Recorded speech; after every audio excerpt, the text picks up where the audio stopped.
रतन टाटा आज हमारे बीच नहीं रहे। 86 साल की आयु में मुंबई के बीच कैंडी अस्पताल में अंतिम सांस ली।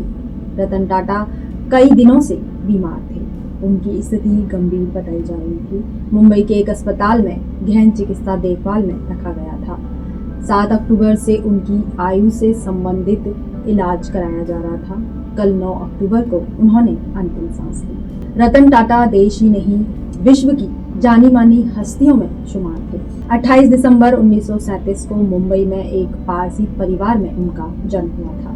10 वर्ष की आयु में अपने माता पिता से अलग हो गए थे। दादा दादी ने उनकी परवरिश की। उन्होंने अपनी स्कूलिंग मुंबई से की। उसके बाद न्यूयॉर्क चले गए।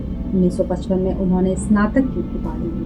1959 में वास्तुकला में स्नातक की डिग्री ली। वहीं उन्होंने 2008 में कार्नेल को $50 मिलियन का दान दिया था, जिससे वे इतिहास में विश्वविद्यालय के सबसे बड़े अंतर्राष्ट्रीय दानकर्ता बन गए। इसके बाद शुरुआत हुआ उनके बिजनेसमैन बनने का सफर, जहां से उन्होंने अपने उद्योगपति बनने में कई मुकाम हासिल किए।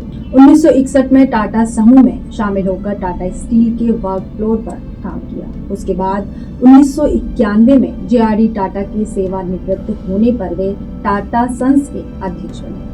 रतन टाटा समाजसेवी भी थे। 21 वर्ष तक उन्होंने टाटा समूह को विश्व स्तर पर लाने में अपनी महत्वपूर्ण भूमिका निभाई। रतन टाटा ने अपनी संपत्ति से कई कंपनियों में निवेश किया। उन्होंने भारत की प्रमुख ई-कॉमर्स वेबसाइट में से एक स्पेंडिल, जनवरी 2016 में उन्होंने टी बॉक्स, एक ऑनलाइन प्रीमियम भारतीय चाय विक्रेता, और कैशकरो.com, एक डिस्काउंट कूपन और कैशबैक वेबसाइट में भी निवेश किया। टाटा ने भारत में प्रारंभिक और अंतिम चरण की दोनों कंपनियों में छोटे निवेश किए, जैसे कि ओला कैब्स में 0.95 करोड़ रुपए। अप्रैल 2015 में यह बताया गया कि टाटा ने चीनी स्मार्टफोन स्टार्टअप शाओमी में हिस्सेदारी हासिल कर ली है।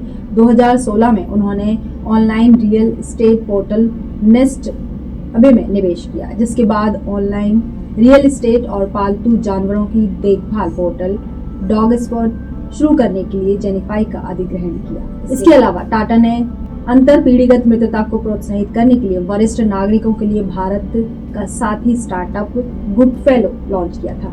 वहीं उनकी 1 लाख रुपए की टाटा नैनो कार विश्व स्तर पर काफी लोकप्रिय हुई, जिसे लखटकिया कार भी कहा जाता है।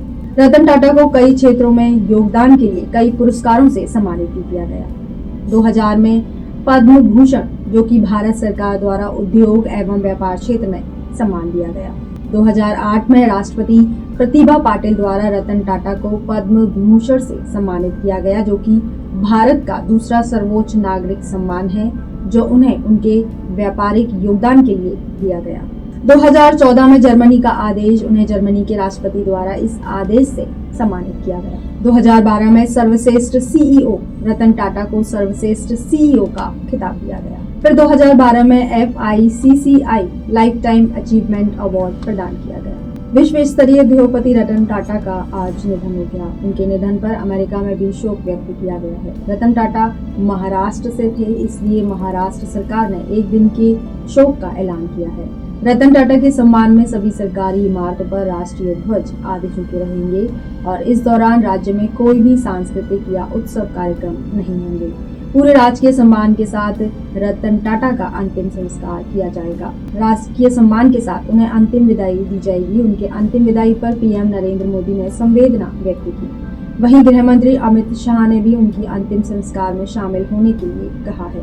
उनका अंतिम संस्कार शाम 4 बजे मुंबई के वर्ली शमशान घाट पर किया जाएगा। विश्व उद्योगपति रतन टाटा के निधन पर सभी हस्तियों ने शोक संवेदना प्रकट की। वहीं सचिन तेंदुलकर कोलंबा स्थित आवास पर उन्हें श्रद्धांजलि देने पहुंचे।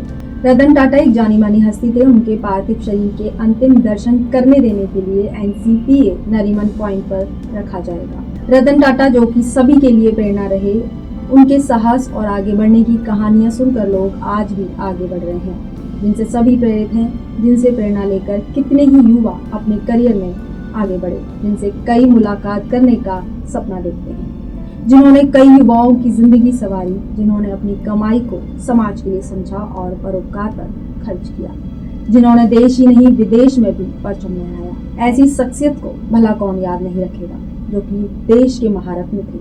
उनकी अंतिम विदाई पर उन्हें शत शत नमन।